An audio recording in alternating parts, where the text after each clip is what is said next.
Today on Singles Court, this laundromat romance is on the spin cycle. How long do we need? Like, I mean, he tells me he loves me all the time. Jackie's steamed that he won't tie the knot. I truly love you, and I don't understand what the problem is. But why is Darren getting the permanent press? I'm trying to understand your rush, okay? Are you terminally ill? And Linda just climbed the corporate ladder. It is incredibly important. It is. I've worked very important. But there's no room in the barn for her new high horse. Why is the friendship so threatened by this promotion? Now Sandra says, put your corner office attitude back on the shelf. You would get off your high horse and listen to me for 5 minutes.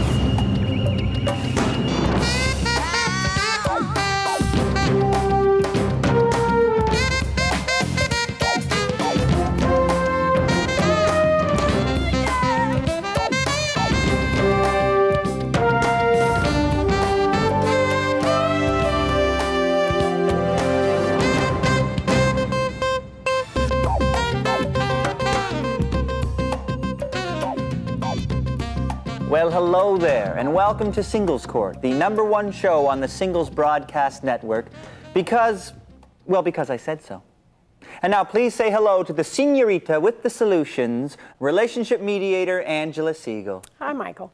Hola, Angela. It was hot in the chat room last night. It was hot. It was hot. Steamy chat going on. People hooking up, you know? Oh, my fingers on the keyboard. Nature always finds a way. Okay, let's get on with it today. In our studio, we have 2 singles. Please meet Jackie, who is an insurance broker, and Darren, who's a salesman. The two met a few months ago and have been seeing each other for about 3 months. However, Jackie has put the pedal to the metal and insisted that Darren either kiss the bride or kiss her goodbye. And she wants it all done by the end of the year. So I call this the case of hitch or ditch, or whoa, baby. It's like, whoa. Jackie, what's the rush? Tell me what's going on. Well, I think we love each other, and if we love each other, then there's no reason to wait. I'm already pushing 30, and I've always Which you would be anyway, whether you get married or not. You're going to be the same age. Right. Okay. And I've just always had that goal in mind to be married before I was 30. Well, did you have an idea about who the groom would be? Now I do. Oh, okay. Well, let's go back to the courtship. There was one, wasn't there? I mean, tell me, Darren. There was. You know, I mean, we met, it was Saturday night in a laundromat. I was there doing my laundry, yes. Little rumble with the tumble? That's right, between the fluff and fold, right. And we were out there, and Jackie's doing her laundry, and we just sort of hit it off. We started talking there. We had a little cappuccino at the laundromat. It was nice. Exactly. And things are going along quite well, you know, and we started, you know, she started coming over to my house more often and staying over all the time, and it was really nice. It was wonderful. It was amazing. It was nice. It was nice. And, you know, and then she said, well, I'm having trouble with my roommates. Definitely. Can I, you know, I mean, what am I going to do? And I said, well, you know, the Sir Walter Raleigh, I put the coat out. Come on, you know, move in with me. Yeah. So she moves in, and then a month later, after it was going so well. How long, give me the time span here. So you guys meet at the Fluff and Fold, and then then you went from that to her living with you in what span of time? It's 3 months now. It's about 3 months. But how long did it take before you moved in with him? About a month and a half. Okay, so basically that would be 6 weeks. Yeah. So then you're living with him. Okay, and now we're at the 3-month period, and you're like, give me a ring. Definitely. Well, listen, she wants to get married. All of a sudden, it's going, okay, if we're not married, we've been together for 3 months now, and if we're not married at the end of the year, where I'm coming from, okay? I'm gone. My parents got married after 2 weeks after being engaged. They were engaged for 2 weeks. And then... So that's an exception to the rule. And I have friends as well who have prearranged marriages that don't even know the people first and get married. So I'm waiting this is not a prearranged marriage. I'm waiting for your defense. So I'm just basically saying that how long do we need? Like, I mean, he tells me he loves me all the time, and I really, really love you too. So it's just like a matter of why do we have to wait? I don't think this is something if we're going to be together Darren, why do you want to wait? Because I can think of a lot of reasons, but let me hear yours. You know, I really think this is an important decision, and if you don't want to end up as a statistic where what is it now? 50, 60% of the people who get married are getting divorced, and all of a sudden, just for the next 50 years, if we're going to be together, I don't want to make that decision based on 3 months, and I certainly don't want to make the decision if somebody says, listen, you're going to go down the aisle by the end of the year, or that's it. That's not the way I want to get married. Are you hold a gun to your head? No. Are you pregnant? No, I'm not. Okay, so that's not the shotgun. So I'm trying to understand the rush. Well, I just love him, and I think that it's time. I mean, if you were like 90, yeah, I could understand that, because if you were it's just pushing the wheelchair, I could see that. I've been with men who just wanted to romp around with me, and then the end result is just that they just want to walk. You know, I don't have a year or two. Like that time has passed. But that's not the way I am. What kind of you think I'm a romper? I'm doing laundry Saturday night, and I'm going to be romping around. Well, you're romping around after the laundry. Hasn't been a problem. I have a question for you, Speedy Gonzalez. I'm trying to understand your rush. Okay, are you terminally ill? No. Okay, and you're not pregnant? No. Okay, so this is the chance where you have to, like, explain to me the rush, because I still don't get it. I'm going to be 30 soon. And like I said, I had aimed at the earliest to get married at 25 and the latest to be 30. So we have a lot of wedding planning to do. I've never heard of this. I've never heard of this. The biological clock is not attached to any sort of bomb. Michael. There's not going to be any explosion. Michael. No, you know, all I know is that I truly love you, and I don't understand what the problem is. You love me. Well, maybe you can explain this. Maybe you can explain this if you love me. What? Being contacted to collect the $30,000 you owe in back taxes to the government. This is from the IRS. Failure to pay these taxes could land you in a state prison. Darren, you need to slow down now. What is this? This is a letter to Jackie from the IRS. How did you get that? It states that she owes $30,000 in back taxes to the government. That should have been in my personal thing. Failure to pay these taxes could land you an extensive stay in a state prison. Okay, Jackie, now's the chance to defend yourself, because you didn't do a good job on the marriage thing.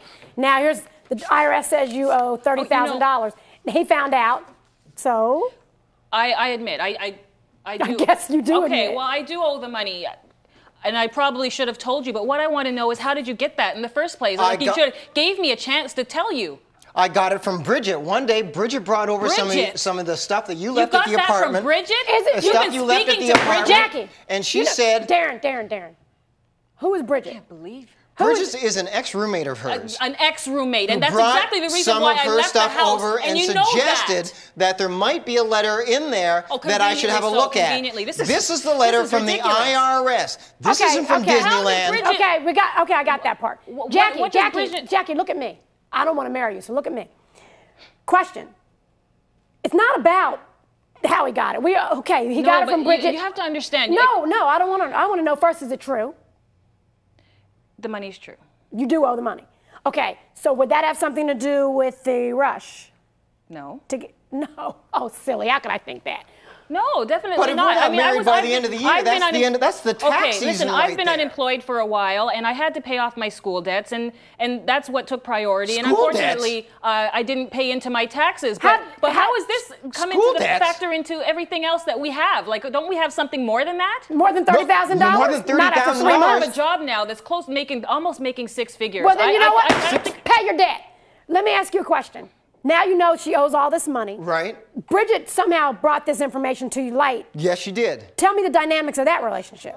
Bridget came in and she suggested that I've been speaking to Bridget quite often, and Bridget also turned me on to the fact that she has been married twice before. She has been married twice before and has divorced these other two guys because of her tax funds. The money that she got from the houses after they split, she's not getting my house, which is now going to have a laundry room. He's losing it. And that she's done this twice before and taken the money to haven't been married before. Taxes. I got all this from not only talking to the two ex-husbands, but also talking to Bridget. You guys have issues. This is the government. Resolution time. No, don't tell me anything. Resolution time. Resolution.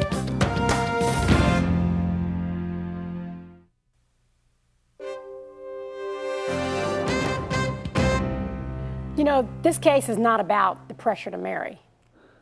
We all know that. You know, Jackie, you got more bombshells than the Vietnam War. I'm standing here and thinking, goodness gracious, how do you protect yourself from stepping on a landmine? Every time you open your mouth, something else came out. I don't know if you want to marry him because of tax relief. I don't know if it's because you see him as a lottery ticket, but I know it's not. It's not because you're pushing 30. We know that. That's not the reason. And if you look at love Love means you have to know your past, know your hopes for the future, and know your motivations. Darren, if you look at this situation, you got someone who had an ulterior motive. Her goal was to be married. Whether it was you or somebody else, that was the goal. And when you look at that and say, what kind of relationship is it that I have, you have to take a person for what they truly are. Now, whether Bridget told you the truth or not, who knows? But she told you enough of the truth that we can see her for what she is. Now, relationships have to evolve. They evolve to the goal. Unfortunately, in this situation, you started at the goal. I suggest, Darren, that you run. Run like a bat out of hell. And just remember the song from Prince. The sky is all purple. There are people running everywhere.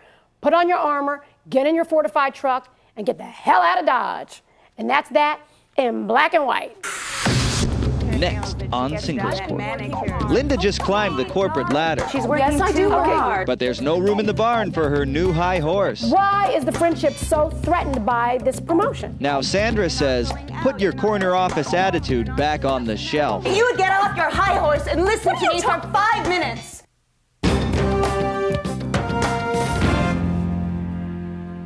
And Singles Court is back with relationship mediator Angela Siegel. Hi, Michael. Once again, it seems like we need to get going. These people are driving me nuts. It just never stops. It never stops, you know. Every day there's someone, but not these two. No, their problem is legitimate. Please meet Sandra and Linda, who are roommates and have been for about 5 years.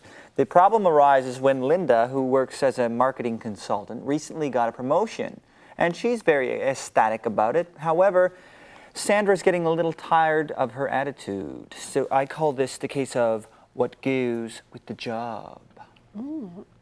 Well, Linda, what seems to be the problem? It sounds like you guys are like pissed. Well, we are, actually. I can't take this anymore. I am VP of marketing for a major firm. I work very long hours. Important. It is incredibly important. It is. Incredibly important. Angela, I've worked very hard to get where I am. And I am so happy to be there, but I work very long hours, and it's very, very challenging. So when I come home at the end of the day, I don't want to deal with the black cloud, and that's what I'm calling Sandra now, is the black cloud. I get so much resentment, and you know, I don't know if it's jealousy, I don't know what it is, but well, I can't. What is it? I can't help it if I'm successful. Sandra, I mean, what is it? I'm not jealous of her. I'm happy for her. I No, have lived you are with this jealous of woman me. for 5 years. I have watched 5 years her. is a long time to have It's a roommate long relationship. time. Yes, it I have is. watched Yes, her it is. climb this corporate ladder, gnawing at it with her nails that she gets done I've at been manicures. working hard. Oh, come on. She got her promotion. I had a party for her. I had all our friends over from college. Let's talk about the party. We had champagne. We had that special little Oreo cake that she liked. So you're saying you're not jealous? Why? I'm Give me an not example. jealous Like, of why do her. you think she's jealous of you? All right, all right. Although you did get the Can I manicure just- dig in, which I was not happy about. Okay, go ahead. That's not nice, okay? That is not nice. Anyway, can I talk to you about the party We've first? known each other for 5 years. We've always cut each other up like that. I think the party was hypocritical, okay? I think it was her excuse. She went in front of our friends and said, oh, I'm so happy for Linda. I'm so happy. She's so successful now. But then it gave you the reason to turn around or the opportunity tell me. to You already turn. tried a talking to bit of each other. paranoia there, though, coming out. This You're is not paranoid paranoia. of it? You know when what? I come home at the end of the day, Angela, when I come home at the end of the day, this is what I get. Oh, you weren't home for dinner? Well, guilt doesn't work well on me, Angela. It does not work well at all. See, now Our I can weekends, understand that weekends she we used has- to shop together. Am We I don't missing- shop together am I- anymore. Am I missing something here? Because I still don't see. It sounds like a difference in personality. It is does a not difference in sound like personality. a problem. We're completely different. And my concern with Linda is that she's got this wonderful promotion. Oh That's my gosh. great. Oh That's my gosh. wonderful. Don't act But unselfish. right This is now, not what this is it about. seems like she's so This is worried not about what- losing it. Because she's just got it. That she's working too hard. She's working Yes, I too do work long. hard. Hopefully, when But what do you care if she works hard? What's that got to do with I you? watch Exactly. her dragging herself out. Well, and I that's watch not her your not problem. enjoying That's her not life. your problem. She wants me to live like she does. And I'll tell you what she does. She gets up at noon when she's not working. She gets up at noon, then she takes afternoon naps. So what do and you then, care? Back And to then, my- Why is that and then concern she of eats peanut yours? butter sandwiches. And you know what? That's fine. That's fine. But I don't criticize her. Okay, Do I criticize you? You do criticize me. Listen to you now. You spend half your time. All You're right, both what do you criticizing. You're both criticizing each other. So let's establish something, and I'm going to ask you this, Linda. I'm sorry, Sandra. Tell me about the friendship, because that's what you're supposed to be here talking about. Friends. The friendship. Yeah. Why is the friendship so threatened by this promotion? Because she, from her hierarchy position now, is looking at me and telling me that I'm not good enough. No, I love my job. Angela, I love what I do. Why do you feel that way? Because she endlessly comes in and says, look, what are you doing? You're eating peanut butter sandwiches. You're sleeping till noon. You're not going out. You're not answering your phone. You're not doing this and that. Well, why are you not doing those things? How does that make you feel like you're less than her? Because those are like very legitimate things. Answering your phone, eating peanut butter and jelly. I mean, absolutely. I can. Why is that what about? And it's one thing to be antisocial. Let's ask her, why is that any of your concern? I'll tell you why. I'm worried about her. She was a friend. Or she was a friend. Hopefully we will be friends, okay? But here's the thing. She's become completely irresponsible. She's antisocial. Is that different than her behavior before? Well, she doesn't pay her bills. Well, I don't pay my bills because I can't pay my bills. Why? If you would get off your high horse and listen to me for 5 minutes. 5 minutes is all I ask me. Go ahead. Give me 5 minutes. Go ahead. No, you don't have 5 minutes. No, you don't have 5 minutes, okay? I lost my job. Relax. Did you hear what the she day said? that you got a promotion, I lost my job, but you would not listen to me. Gosh. Did you hear her? Okay, well, you know what? Yeah, I heard her. Sandra She lost has her job. No job. All right, well, I'm going to tell you, Angela. How about some compassion here? Gee, now there's an idea. Well, can I just stop it? Would you stop it? Why are you playing so dirty? Why are you playing so dirty? Let me just tell you. Playing dirty. No, I'm not playing dirty. Thank you. Okay, Put the claws away and talk to the lady. All right. I would never hire you. And you know why? I would never work for you. Linda, look at me. She's not your employee. She's supposed to be your friend. I understand. So there's not supposed to be the same standards you would use on an employee. Do you judgment realize what you just said to her? I would not hire you. She didn't ask you to hire her. Let's talk about the fact that you just found out she lost her job. Do you know what? She has no job. I understand that. Okay, and I feel bad about that. But I think she should pull herself up and say, I'm going to find a new job. But she won't, because it's not in her attitude. And that's why I would never have her work for me. I would never work for you. How do you know that I wouldn't product, put my sell yourself. Woo! You know what? I really don't like to strain my voice, and certainly on two girls. Sorry, Angela. Sandra. Sucking up. Please. You know, your attitude, I have to say, in her defense, really is not the best it could be. She digs at me. I mean, obviously you're angry. You talk a lot about the things that she has. That's obvious. But let's talk about you losing your job. What have you done so that does not, because obviously you haven't paid your bills. So what have you done to move on to the next level? People lose their job every day.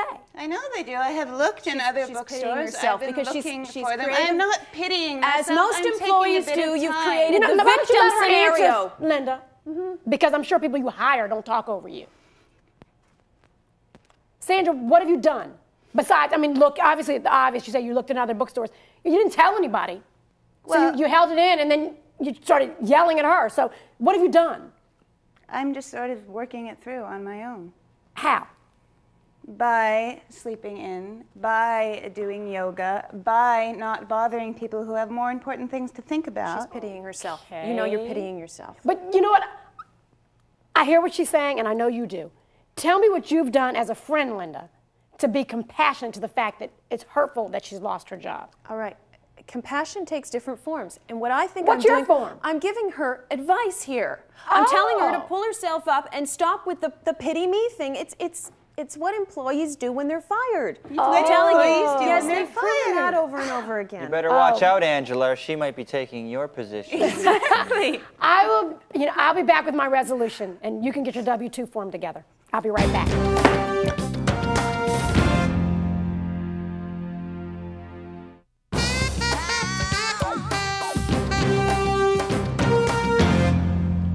You know, friendships are not a business. Sandra, I empathize with you. You lost your job. That brings a lot of emotion with it. But you chose not to tell Linda, so you can't blame her for the reaction that she had. She didn't know. And that was your choice. We understand and we do sympathize, but you can't play the victim in this case. You just can't. And Linda, it's admirable that you're a corporate executive and that you've made great strides. That's wonderful. And you have all the qualities. You're driven, you're aggressive. That's great. But remember that when it comes to friendships, sometimes you have to put down the briefcase and listen to what the people you care about are telling you. You know, friendships often involve different personalities. That's not unique. It happens all the time. The common denominator is what sustains the friendship. Sandra, you have to realize that You can't throw a pity party because when you do, the guests never leave. They stay forever. And you have to understand, Linda, that when you help Sandra, it has to be with a compassionate ear, not necessarily a business solution. The two of you have a friendship that's endured 5 years of living together, 10 years of friendship. You must look at the friendship and say, this is where I'm going to invest my time, my energy, and my money.